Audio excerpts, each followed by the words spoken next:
Hi, Tarot Group. Well, first of all, I wanted to really do a recap video and talk about some of the heavier cards that people are getting stuck on because I mentioned it in my last reading. I can kind of tell that people aren't doing the work, but that's not really the way I should be phrasing that. I'm not doing the work of teaching it, that's kind of how I feel. And also, we are all human beings, and I mess up every day, so it's not like this is easy. And I don't want anyone to feel like just because they're watching, that wacky girl in Chicago sit in her room talking to a bunch of cards that they have to feel obligated to any behavior. It's more just for your viewing pleasure. Anyway, I've talked to my mom last night about the videos. Talked to my partner, a couple other people.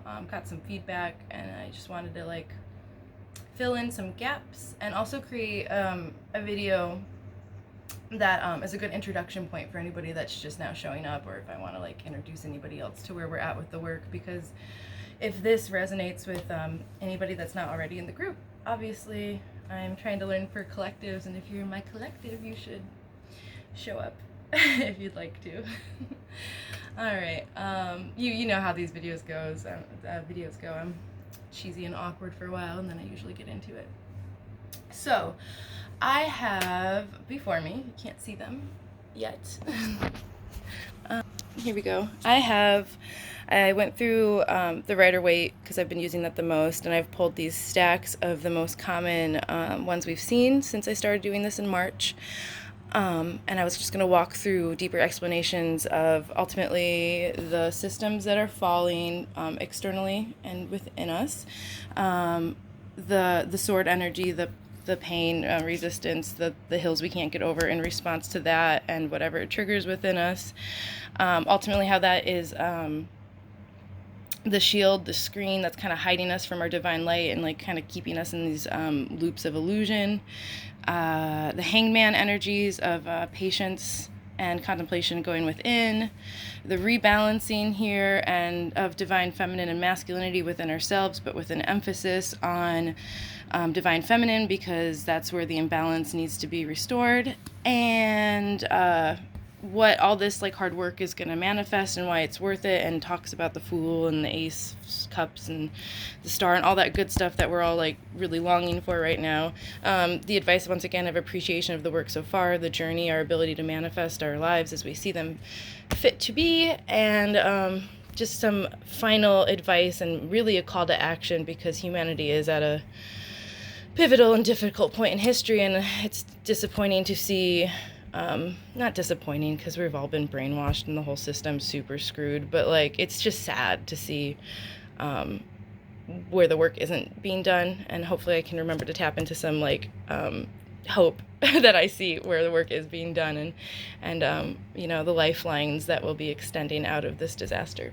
So I want to kind of try to talk about all of that. I often make the mistake of of thinking that I'll just sit down and talk to them about this theme, and not realize that, okay, well, you just be realistic, Rachel, that's going to be a long video if you're not careful. So I will try to be brief.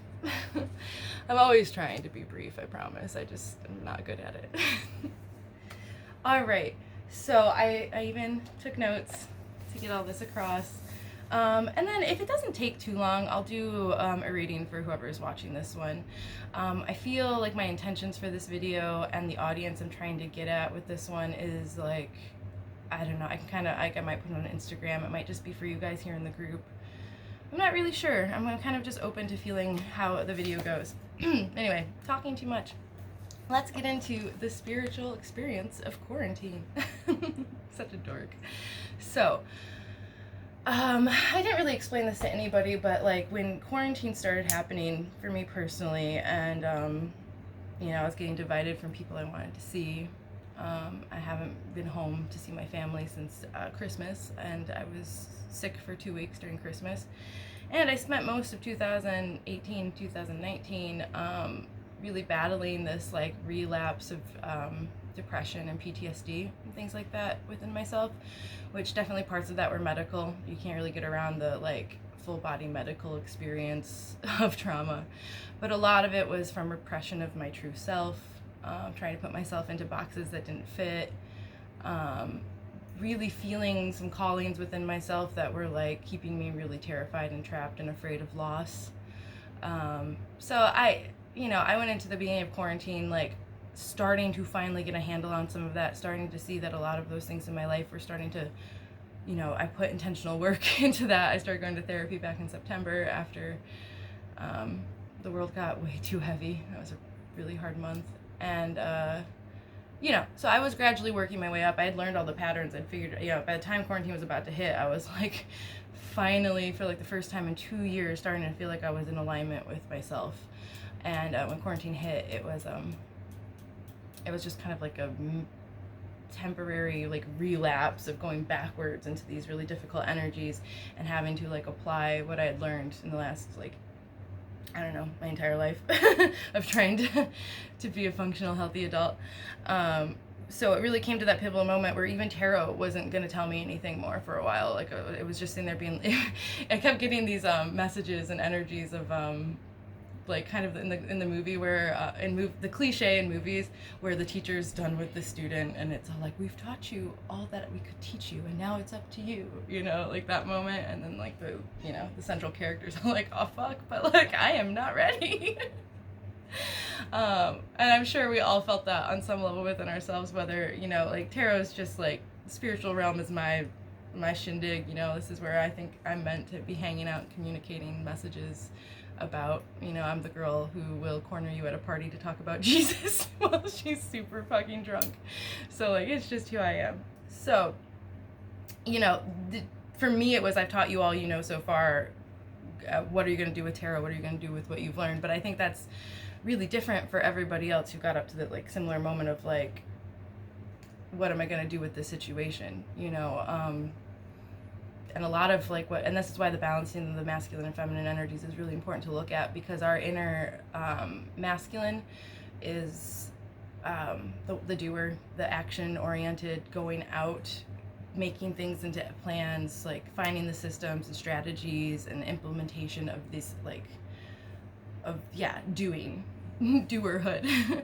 And there's been such a calling to like dare to find our being and beinghood within this time, which is more of a feminine thing. It's the internal, it's the receptive, it's the nurturing, it's the ability to hold within you something that can then be like birthed into creation. And that doesn't pertain to just like people with uteruses, we all have that power. So that's really, I got ahead of myself going on a tangent, but basically I pulled out all these cards here to talk about those themes I talked about. And what I wrote for the beginning of this when I first did that first reading for you guys, and it was right before Holy Week, and it got a little like more Christian than I wanted it to, but we were also kind of like, breaking through norms with that.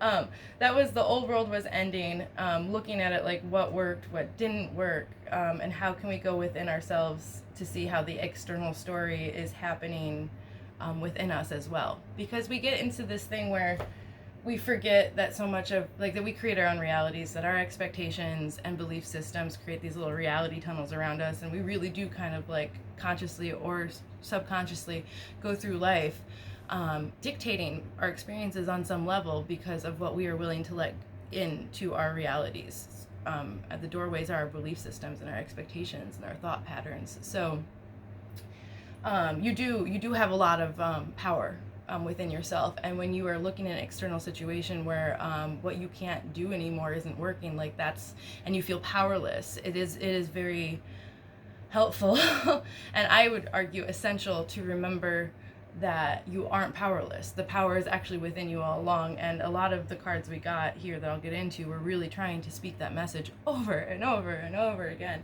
in the personal readings and the collective readings, same cards, and same themes, same messages of how to really like, because that's what the spiritual community is really kind of all about. Like there's a lot, honestly everyone I've been following for like the last 2 or 3 years have like upped their game like times 10 during quarantine, because this is like what this work is for. It's for finding the grace and balance in the difficulties of the human experience, right? And so, of course, anyone who feels called to doing that kind of work really probably just like, felt catapulted during this time, but also came head to head with a lot of really difficult energies. And like I said, for me, it's the tarot experience. For you guys, there's people having babies and wanting to have babies. There's people writing, like my mom is writing a book. There's a lot of people just wanting to do all those things, but then going into this standstill of where there's really an invitation to pivot the energies around those intentions and then move forward with whatever plan your heart sees fit. Like, a lot of people are there, like I said, there are some, it just depends. There's a lot of different collectives because, there's people graduating, there's my nurses and EMTs in here. You guys were I'm trying to keep this short, so I won't get into it too much, but it all kind of falls into the same themes, regardless of what you're doing. Some people are more at the manifestation level of a previous creation, like having the baby now, finishing the book and putting it out, completing nursing school and graduating, kind of like, those are really the indicators, I guess, of the closing of the previous cycle. And they really are coming to this point, and then in a lot of ways. And if we're not doing anything externally that's really showing that, then it's still happening within ourselves because, I just got a message. Let's see. Okay. Just wanted to get that out of the way. So anyway,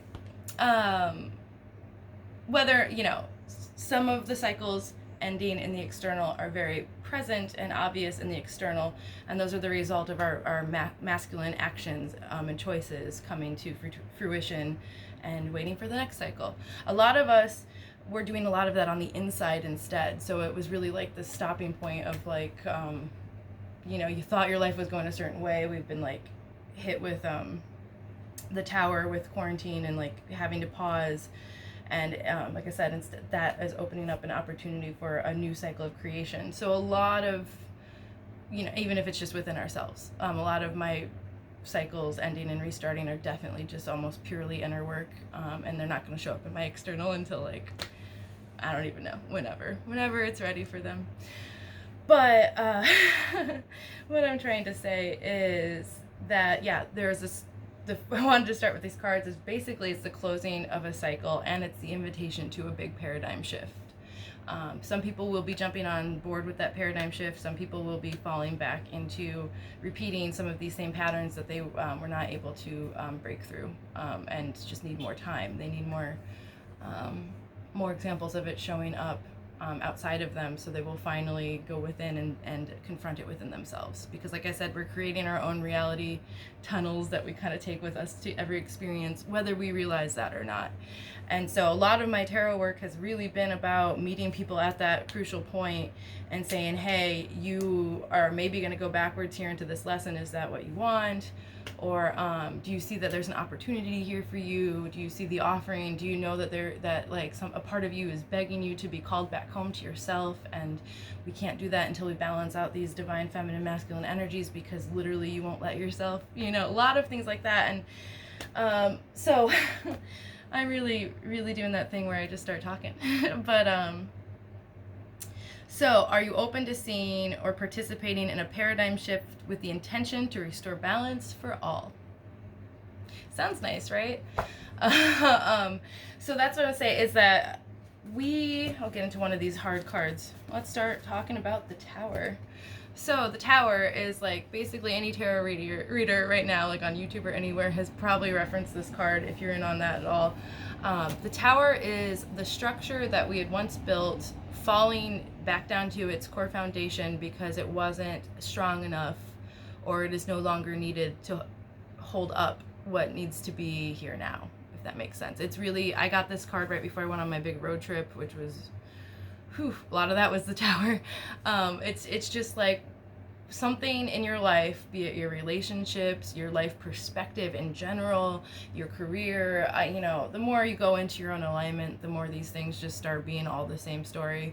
But something wasn't working. Something wasn't in divine alignment with yourself. And externally, something isn't working on a societal level. And that's where you can start seeing the story inside yourself as well as outside yourself, because the systems that we have in place, our governments, our business structures, all of that, it's all incredibly masculine, because it is, like I said, once again, it's the thoughtful side of it's the logic oriented side of ourselves, it's the action doer. So it's if there's going to be systems in place and movement and action happening in the external world, you can refer to that as a collective masculine expression of our collective masculine energy. So this is why this has been actually, like, a lot of the people I've been reading for, if you are balanced to naturally kind of express more divine masculine, you might be having a harder time with the Tower. And a lot of the readings I did for people I would describe in that way were really like, it was hard. It's hard because, like, there's, let me see, I'm pulling out here to talk about this more. The old cycle is ending. It's towering down against our will. And where is this other card? What did I want to say here? Basically, it's like looking at the systems that have been, I had it over here. I had both of them. So the Hierophant, we've seen this a bunch. This is talking about, our religious structures, our traditions, culture. Could talk about the government, could be any system in your life that's really influencing how you see yourself and how you see others and how society at large is operating. These things are what is being really hit with the Tower right now, because really we don't live it and haven't been in a long time. We're living in a reality that is actually the truest expression of the people within that reality. We are constantly questioning our news and our governments and even like the people around us, because it comes out really sideways and backwards and confusing because we freak out about this Tower. But we know on such an intuitive level, all of us collectively, that our country is not a representation of us. And that means a lot of different things for a lot of different people. But regardless, that's why the Tower had to fall. If like the fact that, like,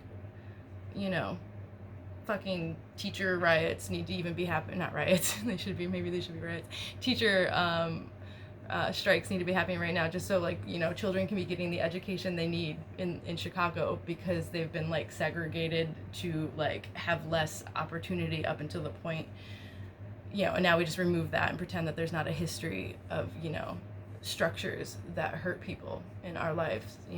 I'm going down the tangent, I'm trying not to. So, but the Tower needed to fall. I think if you are even, like, trying to be woke at all, you know this and you see this, and that's what's happening. But that means that collectively our masculine expression is crumbling and falling apart, and that means expectations are crumbling and falling apart, and system, like, what are we without that? Because, like, another really intense part of, like, the masculine energy's journey with this is that often, because it is so masculine to just do, go, create, manifest wealth and be a part of these systems that are telling you what a man should do. I'll get into women later because that's a whole thing. But really, really hard for masculine energy right now, when you literally cannot go out into the world, or you're not supposed to, or everything's closed or whatever. And when you are sitting there judging yourself through the lens of old expectations, old systems, old things being handed down from other generations that don't actually serve your highest truth. But, if you can't, and this pertains to everybody, it really pertains to everybody. We all have this energy within ourselves. It's not just, like, dudes by any means. I feel like they're having the hardest time with it. But Tower needed to fall, and and that reflection is, like, where are those towers falling within us? What wasn't working? What wasn't a divine reflection in our lives of who we truly are? Where have we been lying to ourselves about who we truly are because we want to try to continue to fit into the old paradigm and the old systems? So that was really the introduction of, like, going into all of that, and it really it's hard. On the feminine energy side of things, it's almost like you can fall into, like, helplessness, or, like, waiting for a hero to come get you and make everything better, or being passive aggressive and going into some toxic emotional places, so there's just, I'll get into that more, but that's been, like, a hard thing. Boop-a-doop-a-doo. This is getting really long. I should just, whoever wants to watch it. So basically, so that first reading I did a long time ago was the screen, and it was saying, like, if you're kind of like living under the illusion in some way that you are less than or less worthy of your highest life and your highest light and your deepest fulfillment, that there's this screen between you and whatever you decide God is, be it just love or peace or a very specific God, but there is a screen between you and that God, and or that idea of God or inner fulfillment, and that screen is keeping you from seeing the light that is always there and is forever present and is the love that will hold you even when everything's gone. Like, that's there. That's kind of universal truth. I've accepted that. I see it in every holy book. I see it in every spiritual teaching. I see it time and time again in my own divination being the thing that I am pointed back to over and over again within myself. So really looking at our screen, what's on the screen? What's keeping us from seeing this? And here are all our least favorite cards. Like, and have they been coming up? Oh, they have been coming up. And here's the thing about why tarot has deeply changed my life during this time is that, like, I can ignore my own advice for years. Fuck it, I'm just gonna, like, push ahead and try to, like, force things into place and not go within and listen to all these beliefs I believe in and stuff and just, like, not do it. But the minute I'm teaching or presenting the concept or trying to be a leader in any way, like, I don't really believe in people who won't do the work in a situation like that. So I kind of, like, out of my own principles around not wanting to be a hypocrite, have forced myself to do a lot of these heavy cards since March. And this is the one, the 10 of Swords, that comes up time and time again, and the one that I wanted to talk about the most. This is the card I always read as the worst is over if you let it be over. If you are willing to disconnect from the pattern and the choices and the situation that got you there in the first place, and if you can see that there is this new light, this new dawn in the background, invitation for you to be there. This card comes up time and time again. It came up when we were talking about, I think, structures falling and things like that, but recently in the Gemini reading it came up when it came to relationships. I think at the end of the day it's all just a reflection of our relationship with ourselves anyway.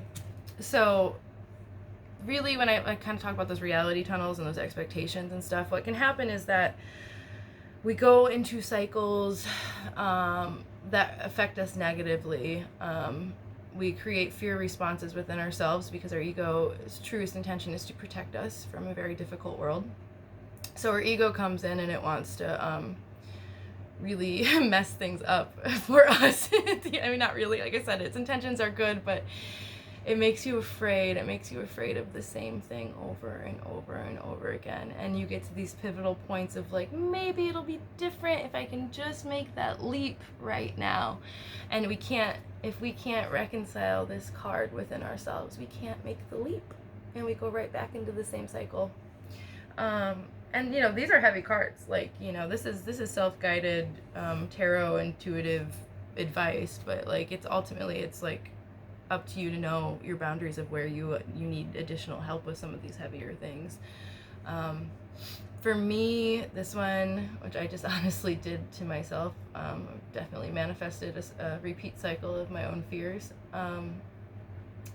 It's very easy to do. I'm going to come back to this card to talk about where I really feel like some of the healing in this is hiding, and some really, like, raw, like, painful moment of truth stuff that I think is important with this. So I'll get back to that.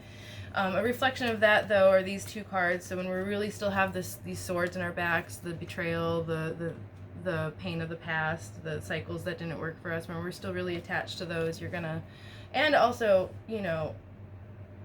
it's quarantine. It's just pulling this stuff up in general. Some of these cards were just talking about quarantine, but a lot of them are also a reflection of the pain within us that until you look at it as a wound and try to heal it like a wound, instead of trying to force yourself into a box that'll make you better as some, like, better as some miracle cure. Like I said, the divine feminine in all of us is always looking to be saved and rescued. But it's sometimes we're all the princess in the tower, so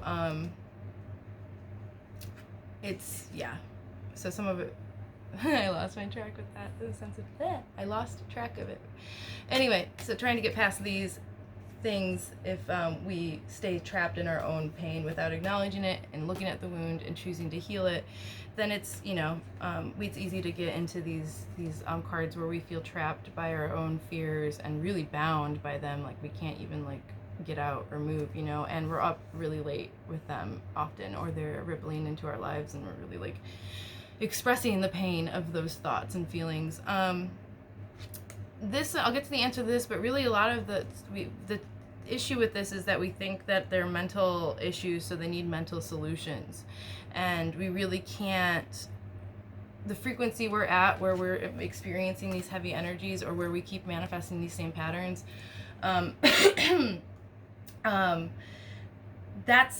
these are the only thoughts you can attract at that frequency. That's all your mind's going to do to you. So if you keep sitting there and try to, it's like that Einstein quote of can't solve the same problem, you can't solve a problem from the same thinking that caused the problem.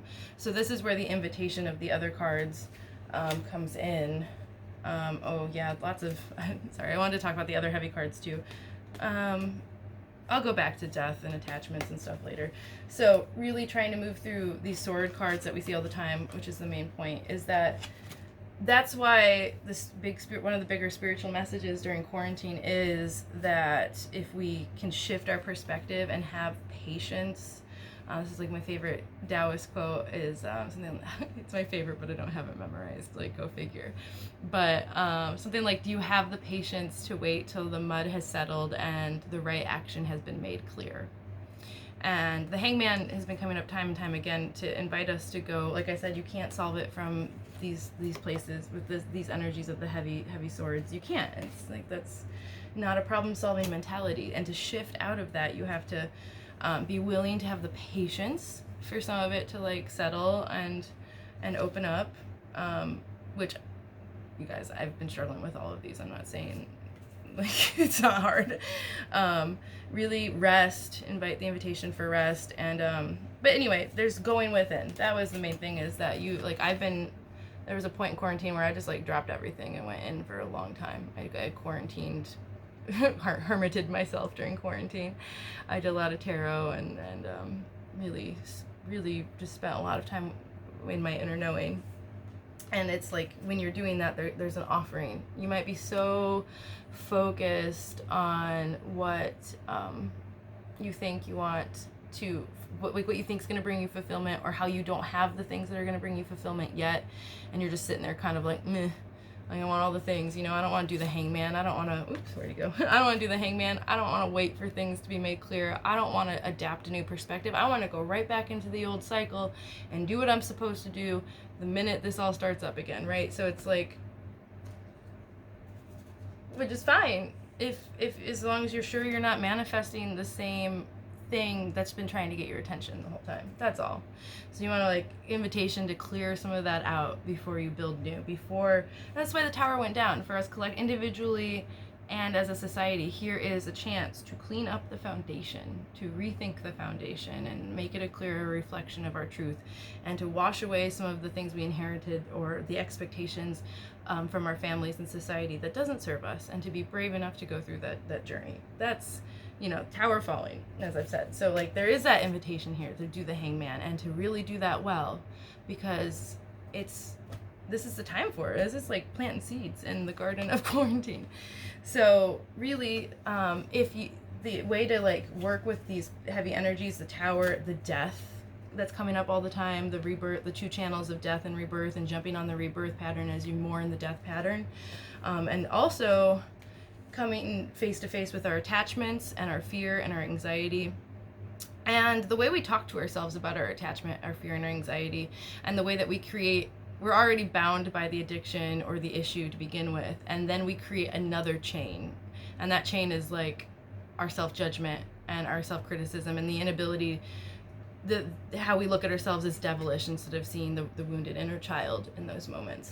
So that's why the advice has been, go within, find the offering, tap into your divine masculine, feminine wisdoms within yourself, find a truer version of you and learn how to bring that version of you to the surface. So when you do start creating, when you do start building from that fallen down foundation once again, you are building, like I said, it's a reflection of your truth. It's a reflection of your highest truth. It's in alignment with who you actually are, and you're just finally shedding the system that didn't work and manipulated most of us and isn't healthy. But you got to do it within yourself. You got to do it within yourself first, and that's part of this like collective mass awakening that really is happening right now, is that if we all dare to do the internal paradigm shift, like, then we might get to experience an external collective paradigm shift, and that's what we need. That's like kind of the answer. So, and at the end of the day too, it's like it's kind of self-serving, isn't it, right? Because you don't want this either. Nobody wants to be stuck and bound by their thoughts and the pain of the past. Like, you know, even if you're not here to jump on the like last ditch effort to save the planet, you know, you're still here for you. You jump on the last ditch effort to save yourself. Give yourself a happier life. Clear it all out. Do the work before you create, right? And it's not even like this paradigm shift has to be like that radical. Like, I take it from a pretty radical perspective, because a lot of the work I do and a lot of the like energy shifting and meditation work and stuff is I do a lot of like ancestral work and old paradigm breakdowns and reopenings of different ways of love and expression, and I go really radical with that. But I think, you know, that's just where I'm supposed to be on that spectrum, honestly. Like, even just, you know, it's like, it's not so much like trying to get rid of like patriarchal energies or monogamy or what's like, I don't know. I mean, some people might want to argue whether the state should go or not, but ultimately it's just like taking the toxicity out of them. Like my friend CJ always says, is like, especially when like there's someone you like, never mind, side tangent, that's a tangent. But my friend CJ always says it's like you're siphoning out the poison. It's not like the essence of the initial thing or original thing is necessarily bad, but it's all like poisoned, and you gotta like siphon out the poison and then go do whatever you want in any expression of that in any way whatsoever. Because if it's your truth, then you can tell it's your truth, and nobody can tell you it's not. Like, what? So it's not about getting more radical. It's not about everybody do it this way or don't do it at all. It's just about cleansing your own life and living your own truth. And if we all collectively do that in our own stories and really mean it, then that's how society shifts, as I said. So I'm getting to 32 minutes on this one now, so I'm gonna try to LOL, try to wrap it up. So when now I wanted to get into talking about the sorry, I had a side thought. The rebalancing of dualities and how that's kind of tapping into creating these heavy energies too. It's Gemini season, so I'm like super focused on extremes right now. Dipping into them more than I'd like to. It's hard work, so I'm messing up a bunch, but it's okay to be messy. As long as you clean up. I try to clean up. All right, so extremes, dualities, rebalancing of these kinds of energies. Like I said, I've had such a focus on feminine, masculine because I'm seeing it on such a societal level. But another one I want to talk about, because it talks about this is my like. Hey, hi. This is silly. Look, oh my god, this is all my under the bed mess. I need to get like a bed skirt or something, because yeah, it looks messy. All right, tangent. Under the bed. Oh, what a fun metaphor. That's neat. Time to go under Lucy's bed, or Rachel, whatever you call me. Under my bed, some of that subconscious messiness that I intentionally did want to talk about in this video to explain some of these things. So let's just go there. I'm down. So a lot of these healing the extremes. So this pertains to my trauma journey, but I also think that it's an issue that I see in society, so I'm going to mention it. One of the dualities, though I've spoken to and will speak about the masculine and feminine duality again, another one is good and evil. That's like a really polarized concept, polarized concepts, you know. And so when we get into situations in life where, yeah, the justice kind of has to come down, and we have to kind of declare in some way or another, like, that was good, that was bad, and really participate in that duality, that perspective of thinking, then we label a part of ourselves bad. And if we don't label it within ourselves, we label it within another person who is ultimately a reflection of us, once again. So when we tap back into that bad behavior, when we experience a mistake or doing something we have like so righteously deemed bad out in the world and others, when we embody that, when we go through these like difficult attachment devil type energies, when we do something, maybe even a betrayal of ourselves, where we just feel very wounded by even our own actions because we can't make peace with the mistakes we've made. That's when that duality of good and evil really like gets in the way. And for me, I've had a couple different I've been having a this is what I'm saying, is you have compassion. Don't do the duality of good and evil, because like, you know, I have an abuse story. I have experienced being labeled as bad or not good enough or not meeting the expectation of someone else pretty thoroughly and repeatedly, with physical violence, you know, and Pavlovian changes to my brain consequently, where I do have a deep resistance to thinking I'm bad or I'm hurting others, especially because I've been hurt. And I know how much people are capable of hurting other people. And a lot of, you know, it's not just my relationship in college, you know, it's all over the place in my life. I've got a lot of that shit to clear out. But, you know, once you've learned how much it hurts to be hurt, I think a lot of us kind of have some kind of, you know, because we're all good people, like we have some kind of vow within ourselves not to do that if we can help it, because we know firsthand and have that collective empathy that that's not what we want to be putting out into the world. So when you get into these moments where your pain really takes over, your pain body, all that repressed pain that you don't look at, that is kind of externalized outside of you because you won't allow it to be a part of you, it comes in and it takes over, and you know, you do stuff you're not proud of, you have arguments and with people you love, you know, things get messy. And a really big lesson for me through this time is I get into these moments where I've had these fights and or situations like Reed and I had a moment where I was freaking out about nothing. I really was, except I wasn't, because I'm honoring my own old pain. But where like it really comes down to it, where it's like I feel like I'm bad and I should be protecting other people from me, you know?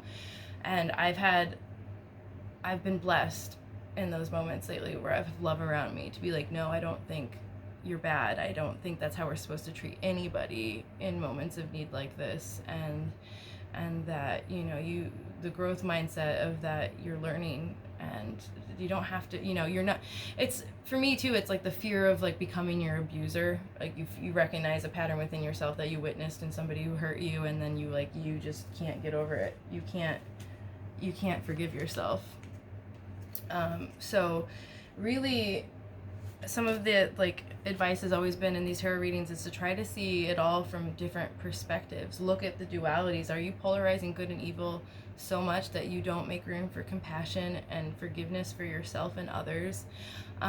When we punish you know, in the external societal example of what happens when we punish that active masculine energy within ourselves or with, you know, in anyone, when we punish that to the point where it is so disconnected from feeling worthy of love, and that you know, that creates dangerous people, and they're, at the end of the day, most of the time those people are hurt too.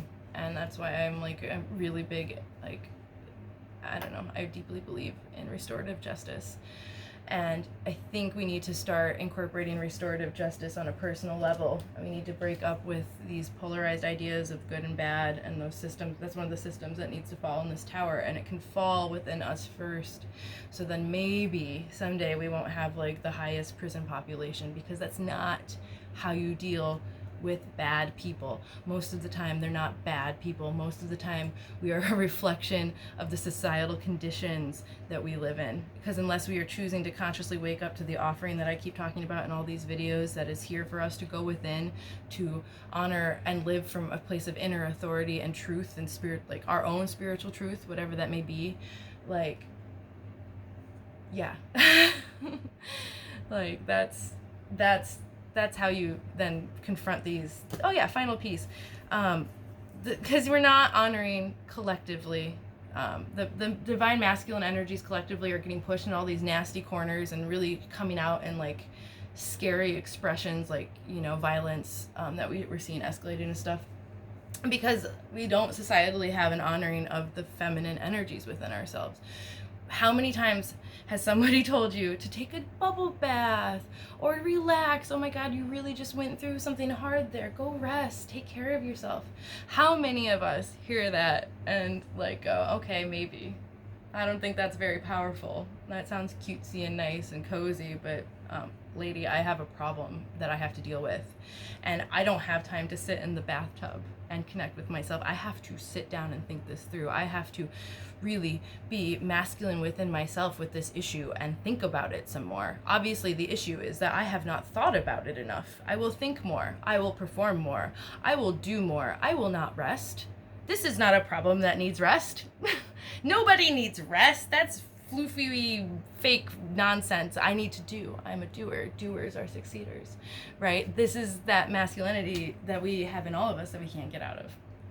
And it's because when someone tells you to do something feminine, we are very, very wired by the patriarchy to not do that. I mean, women probably do it, you know, I'm talking about dualities again here. It's not like it's a everybody thing, but I think, you know, women at least weren't robbed of that side of ourselves, you know, so we might actually can often understand the value in it.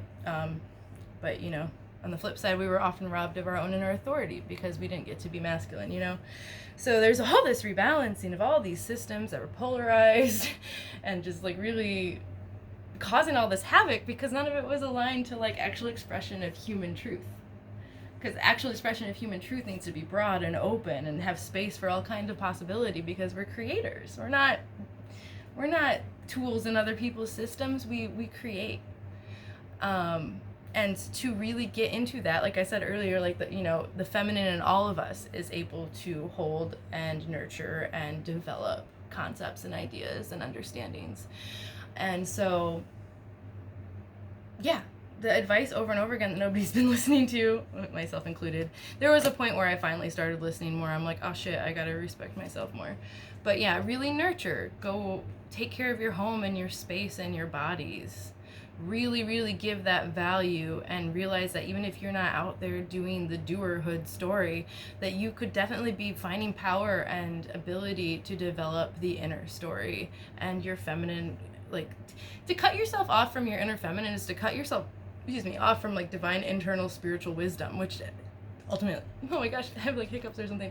Ultimately, that wisdom doesn't have a gender, but like the concepts of like going within is a feminine concept. And why would you want to live a life that wasn't in alignment with your inner truth? And like, how many of us even know ourselves?